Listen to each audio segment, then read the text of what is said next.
A Lesp deve autorizar decretos de calamidade pública para municípios, em decorrência dos efeitos da pandemia do novo coronavírus, de forma coletiva, a exemplo do que ocorreu em março de 2020. Em reunião presidida pelo deputado Mauro Bragato, do PSTB, os parlamentares integrantes da CCJR, Comissão de Constituição, Justiça e Redação, acataram a proposta apresentada pela presidente do Tribunal de Contas do Estado de São Paulo, Cristiana de Castro Moraes, realizada em recente reunião com os deputados. A deputada Janaína Pascoal, do PSL, resumiu como seria. Ela fez uma apresentação impecável dos painéis que compõem o site do TCE, tanto o painel Covid, como um painel que acompanha os índices municipais de maneira assim, praticamente no momento que os investimentos são feitos, as aquisições. Então, um trabalho impecável do TCE. E a presidente, nesta oportunidade, apresentou um modelo de decreto de calamidade que serviria como um decreto ou um projeto guarda-chuva, né, à luz do que nós fizemos no início da pandemia, né, no início do ano passado, 2020.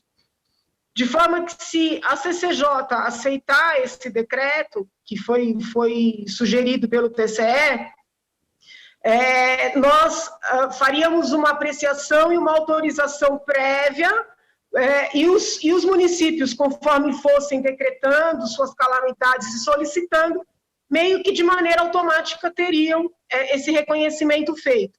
A parlamentar disse que preferiria a análise individual dos casos de pedidos de calamidade pública dos municípios. Eu tenho sérias dificuldades assim, de ir por esse caminho. Eu preferiria, mesmo dando mais trabalho, demandando mais tempo, olhar no caso a caso. Pela Lei de Responsabilidade Fiscal, a homologação dos decretos de calamidade pública encaminhados pelas prefeituras deve ser feita pela Assembleia Legislativa.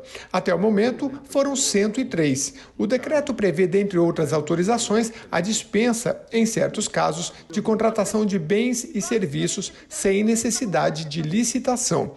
O deputado Gilmaci Santos, do Republicanos, requereu que, além da Lesp, as câmaras municipais também autorizassem as solicitações de reconhecimento de calamidade pública. Talvez seja interessante, nesse decreto legislativo que nós vamos fazer,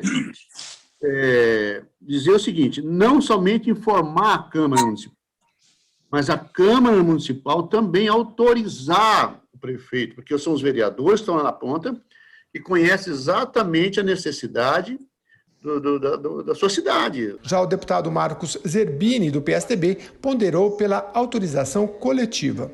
Só dizer que eu acho muito mais sensato fazer um PDL criando uma regra geral para todos do que você fazer individualmente análise um por um.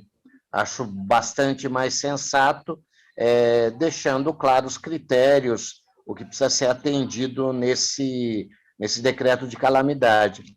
E eu concordo com o Emídio, embora a sugestão do Gilmaci seria interessante, eu concordo com o Emídio que, do ponto de vista jurídico, na verdade, cabe ao Executivo, por decreto, decretar calamidade, e não através de projeto de lei.